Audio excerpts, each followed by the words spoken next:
Yo, what up YouTube, it's your brother Wati. Wake 'em up, back at it again with another video. Did you know that there can be new STDs that can pop up out of nowhere? There's a new flesh-eating STD that has hit the market. It's fresh out. No, all jokes aside though, it's getting crazy out here, man. They got a flesh-eating STD that's been discovered in the UK and it's spreading. It's not just gonna stay in the UK, it's headed on tour. Coming to a city near you, possibly. You never know. You gotta be cautious. But look, family, you already know what to do. And if you're brand new too, thumbs up this video so YouTube can push this content out. Smash subscribe to join the tribe. And ring the post notification bell as well. Back with another video to inform y'all. Y'all know how I do it. All right, roll the clip. Let's get into it. Let's go. Hey y'all, if you've never heard of necrotizing fasciitis, Google it. There are 3 documented cases in the UK that's flesh-eating vulva infection. And if it can happen there, it can happen anywhere. Be safe out there. I interrupt this program to tell you that, hey, listen, look, I said that it's brand new, but it's just brand new to America. Apparently, this thing been around. It's just been on the low. I haven't heard nobody talking about it. You probably haven't heard nobody talking about it, but they've been catching it in the third world. But it's coming to the first world. Listen, let me roll the clip. I hate to be the bearer of bad news, but did you guys know that there's a new STI going around called the flesh-eating vulva virus? It causes necrotizing fasciitis on your genitals, and it's not for just vulva people. It goes both ways. You let it go, you get sepsis, and you are no more. The clinical name is donovanosis. It's actually been around for quite a while, but it's usually only found in places like New Guinea, India, the Caribbean, but no, there's been a couple cases of it in the UK. And apparently, you gotta be on antibiotics for and it can come back after 12 to 18 months. You can get after it successfully looks like it's cleared up, it can come back in a year to 18 months. I can't wait until this casual sex culture thing is no more, because it's really just actually kind of nasty. It just passes us around more BS like this. But no, be on the lookout. I'm celibate, so Your case is in Houston? No, it's here in the US. Oh yeah, it's here. You get little granulomas, chancres. Oh, please be careful. Somebody might want to let Bonnie Blue know about this, because she do over 1,000 people in one night. I don't know. It doesn't sound like something it'd be commonly tested for through the pre-screen. It can just be contact. You know what I mean? But You better go celibate if you ain't. To the men, y'all better learn about semen retention, or whatever you want to call it, being abstinent. You better learn about that. Oh my goodness. It's getting wild, ain't it? And listen, this is not an STD that you only catch through sexual contact. Now, according to this next lady, you can catch it from eating a specific type of food. The type of food that, all praises to Yah, all glory be to him, he said, it's unclean. And this is why. He didn't lie. It is unclean. You can get a whole STD from eating it. Let's learn about it. The bacteria called Vibrio vulnificus. The main ways you get this bacteria, the most common ways according to the CDC, are through eating raw shellfish, predominantly oysters, and exposing open skin wounds to salt water or brackish water, okay? Those are probably the 2 most high-risk things to keep that in mind. The CDC also reminds us that the way to reduce your risk is to cook oysters and shellfish. That is the way to sort of reduce that risk, because you have to cook the shellfish to get rid of the bacteria. Symptoms of this bacteria, Vibrio vulnificus, include watery diarrhea, abdominal cramping, nausea, vomiting, fever, chills, etc. Also can cause a skin infection. Most people with mild cases will do just fine, and it's possible to have a very severe case that could land you into the ICU, even potentially with amputations. There are about 80,000 cases in the United States every year. About 100 of them result in death. You want to wash your hands, don't eat raw or undercooked shellfish such as oysters. Make sure you keep any wounds covered. Avoid contact with open wounds with salt water or brackish water. Things of that nature will help. So it's not just a flesh-eating STD. It can also be a flesh-eating bacteria that you can get from eating some of the unclean foods like oysters, shellfish. This the CDC saying this now, because it is in America now, and it is on alert. This might be the first time you heard about it watching this video right here. Now you are informed. I'm glad I stopped eating that. I'm glad I found Yah so that he could inform me that you should not be eating that, my child. You know, I love some seafood too. Loved. I don't know about oysters. Shellfish? Like crawfish? I used to go crazy. Shrimp, lobster, and crab. Used to eat that too. Those really bottom feeders anyway. That's like eating a roach. If y'all out here raw talking in 2025, y'all need to listen up because this is for you. There's a flesh-eating STD that's going around, and I'm not even playing. It's called donovanosis, and it's straight up horrifying. So it starts as a little bump, and next thing you know, your skin low-key melting, like actual tissue damage. Not a joke. This thing spreads through unprotected intercourse, and most people don't even realize they got it until it gets real bad. Doctors say it's rare, but it's popping up more. In dating culture, it ain't exactly helping. Like, how something like this even evolved? A bacteria that spreads through intimacy and eats the skin? Y'all better be careful. Wrap it up. Somebody's out here got boss level infections. You better use protection and ask questions. Ever heard of this?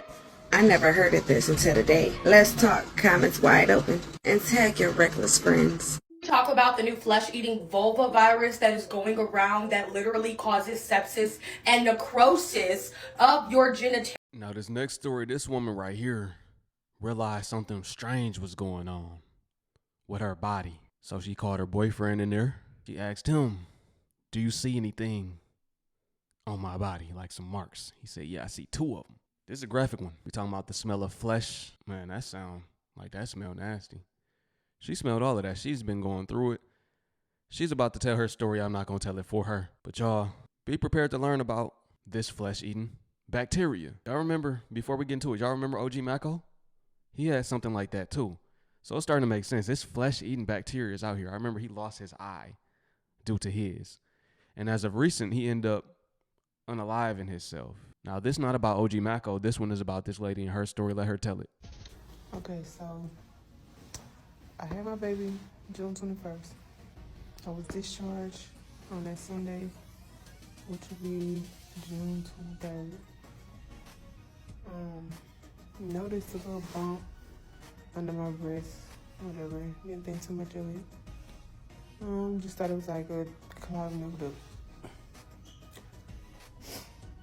So, fast forward, during that week, I started having like hot and cold. I was like, I had like cold chills, and then I had like hot flashes. So, I'm still pumping, still breastfeeding, whatever.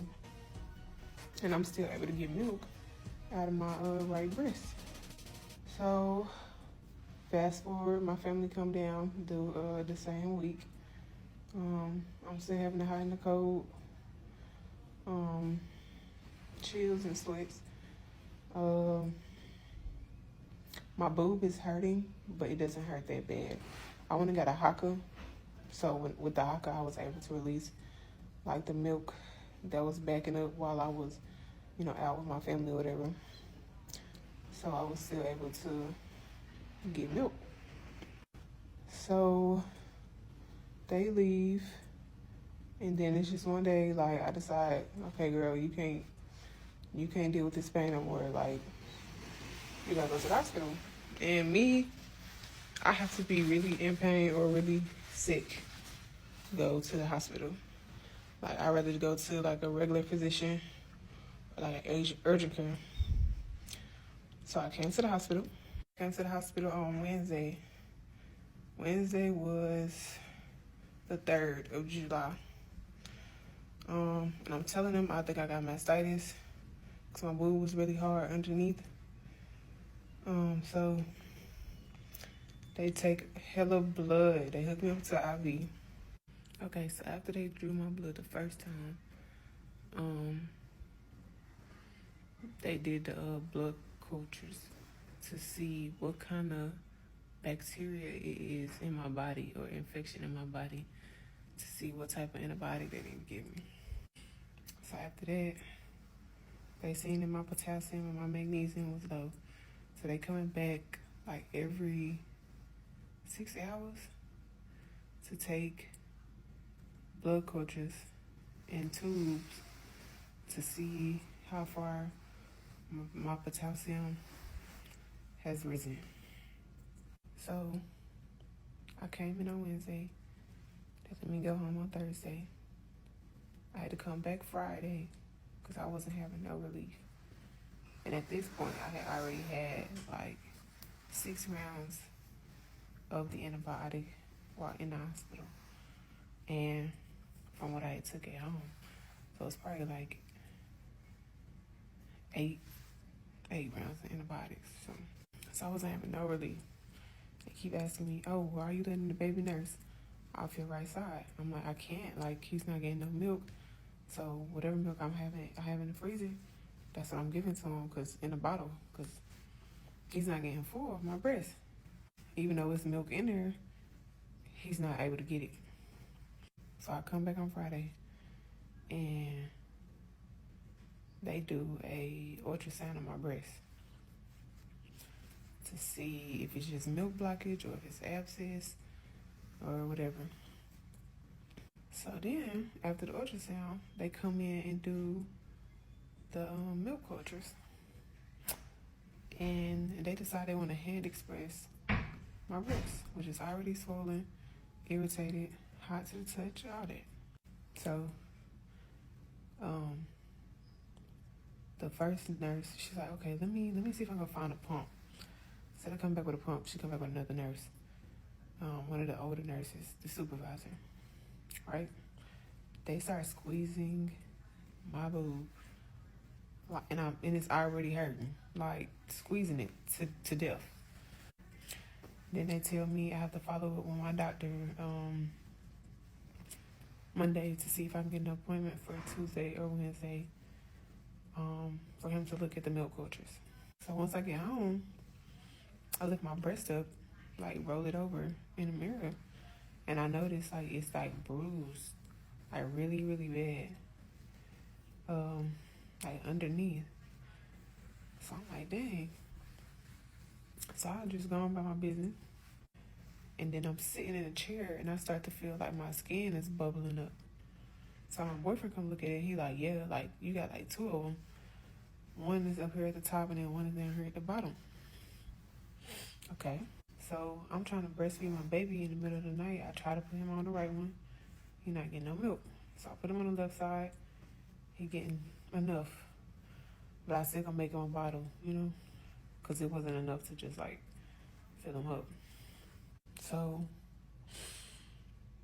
as I'm gonna get ready for bed, I just noticed like something is leaking from my body.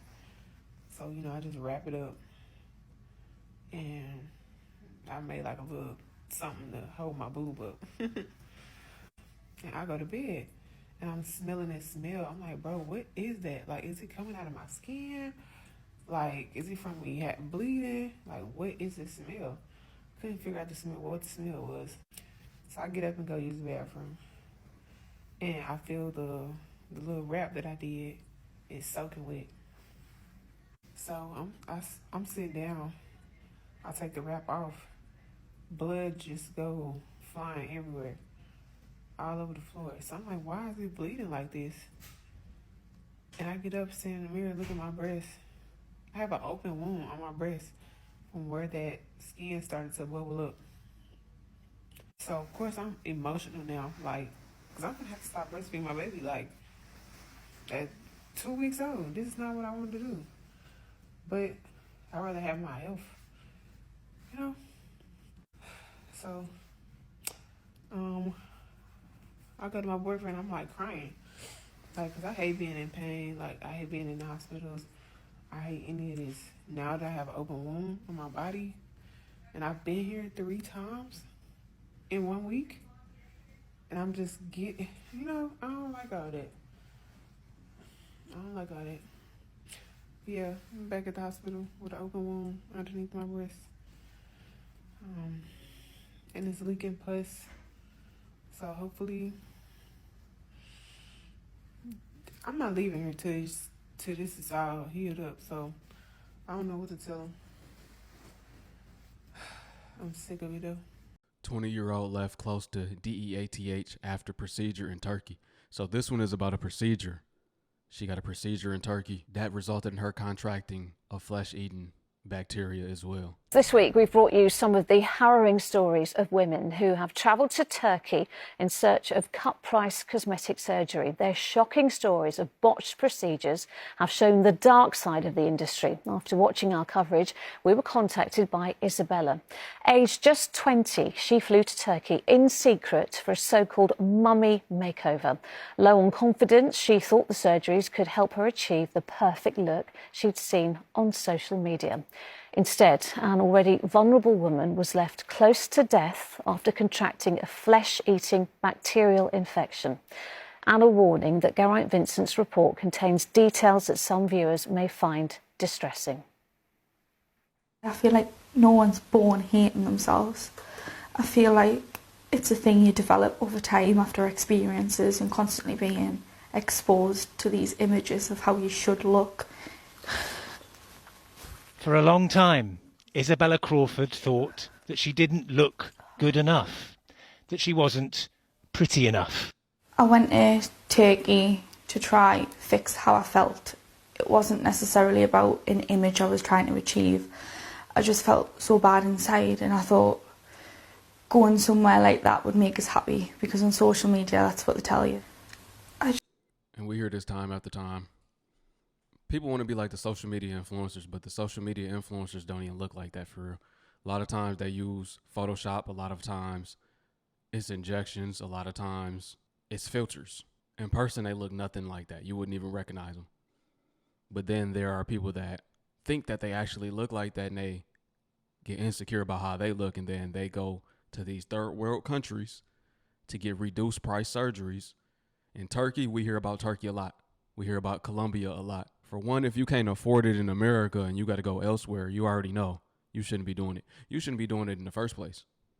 You got to be happy with who you are as a person, and know that, once again, they don't really look like that. That's just social media. Social media is like its own matrix in a way.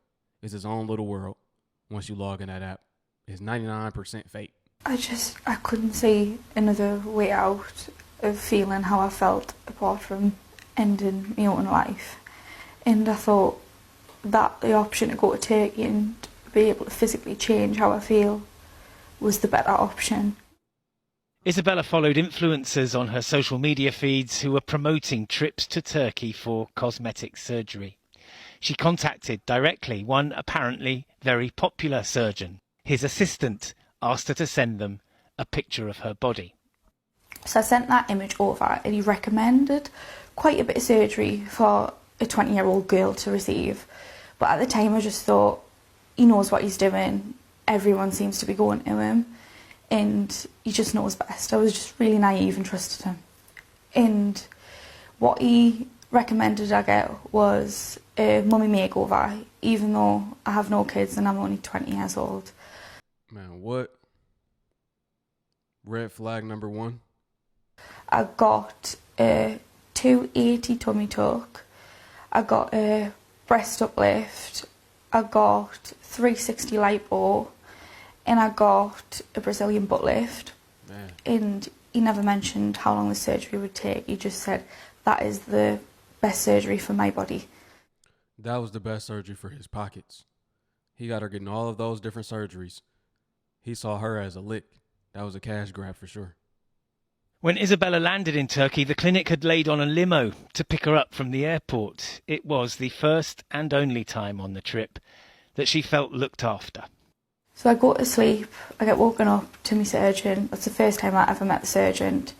And I expressed why I was getting the surgery done and how sad I was, and there was no concern for me mental health at all. He just brushed it off. So he put us in front of a mirror, and he lifted up like my boobs and just drew all over us and was like, you're gonna look amazing. He was like, just relax, trust us. So I got into the bed, and a nurse came in and put us to sleep. And I got returned to my room at 6 p.m. at night. So I was gone from 9 a.m. in the morning, and I don't know where I went, who touched us, or what happened. Isabella has some photographic evidence of what happened that day, but the next thing she knows for sure is that she woke up with several surgical wounds and various bags attached to her body which were filling up with blood. I just remember seeing my body and I was just black and blue. I don't know how I survived that. I felt like an experiment to see how far the body can be pushed. That's the only way I can describe it. So we'd done a walk and we walked through the corridors and there was other girls like me in bandages, black and blue, and they just looked so sad. Like, I felt like we were all there for the same reasons and we were willing to put ourselves through so much pain just to feel okay. Isabella was discharged to a hotel, and within a few days the clinic gave her a fit to fly certificate. As soon as we were in the air, I was just pouring a blood and liquid all over, and I just remember looking at the time and then I thought, I'm going to die on this flight. I'm not going to make it home to my mum. And I kept getting up to go to the toilet, just to sit on the toilet, let all the blood and liquid just pour out my stomach. And I was just so glad when my plane touched the floor that I had made it home, because now there's a chance I can go see my mum and say goodbye. So I remember just my main focus was just getting home alive and telling her and saying how sorry I am.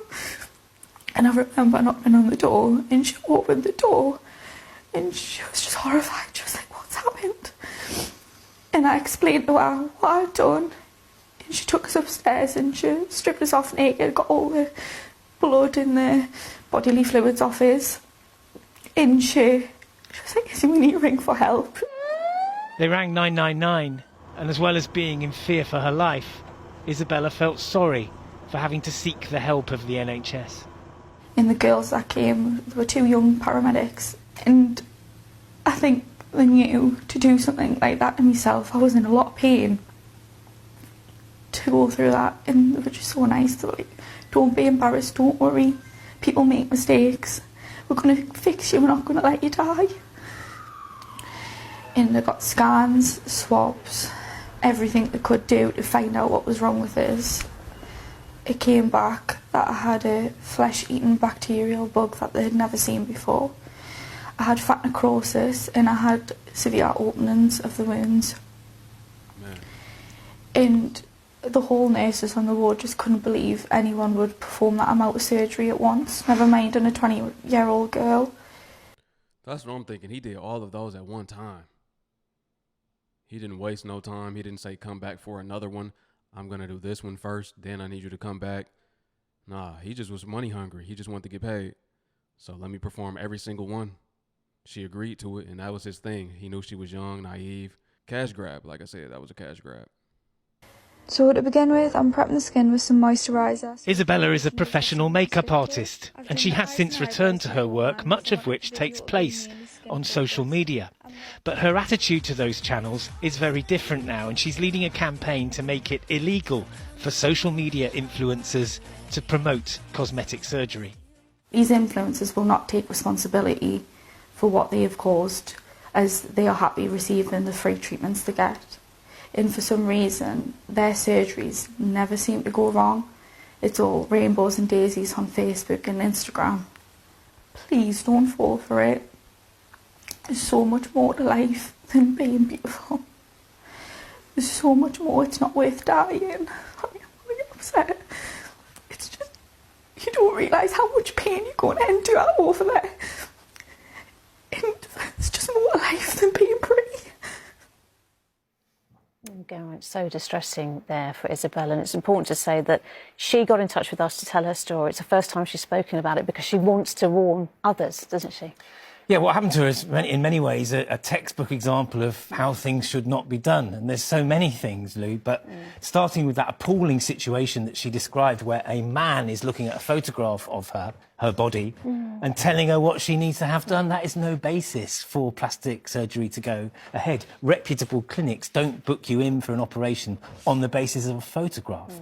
I spoke to a cosmetic surgeon in London yesterday and she told me that she never operates on anyone unless she's had at least 2 face-to-face consultations with them 2 weeks apart, so the patient has had time to think about it. And a big part of that is assessing whether or not the patient's in the right place mentally to go ahead. and whether or not the procedure is actually going to work for them and solve a problem for them and enhance their quality of life. Now, Isabella's very open about her mental health problems. She's since been diagnosed with body dysmorphia. That's a mental health condition where you become... I was about to say that if they have to decide if you're in the right headspace, then that's a mental health condition. That's a mental health concern. You got to look at it like that.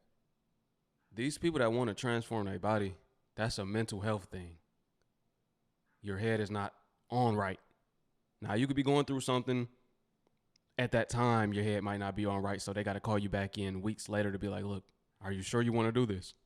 Because you're changing your body forever. You're putting a foreign object a lot of times in your body, and there's no research behind this plastic surgery. It's no long 100-year research or nothing like that. This is all new. So people don't know what's going to happen with their body, how their body will reject those foreign objects that are in their body. A lot of times they have to get them taken out.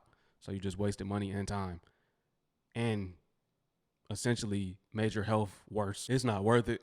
You got to be happy with the person that you are. We hear too many stories like this. And another thing you got to understand too is these influencers get paid for promos. They probably didn't even go to that same doctor. That doctor probably paid for a promo. Hey, I give you $5,000 if you share this on your story. I've paid for promo before on my business page. This is a business practice within the social media space.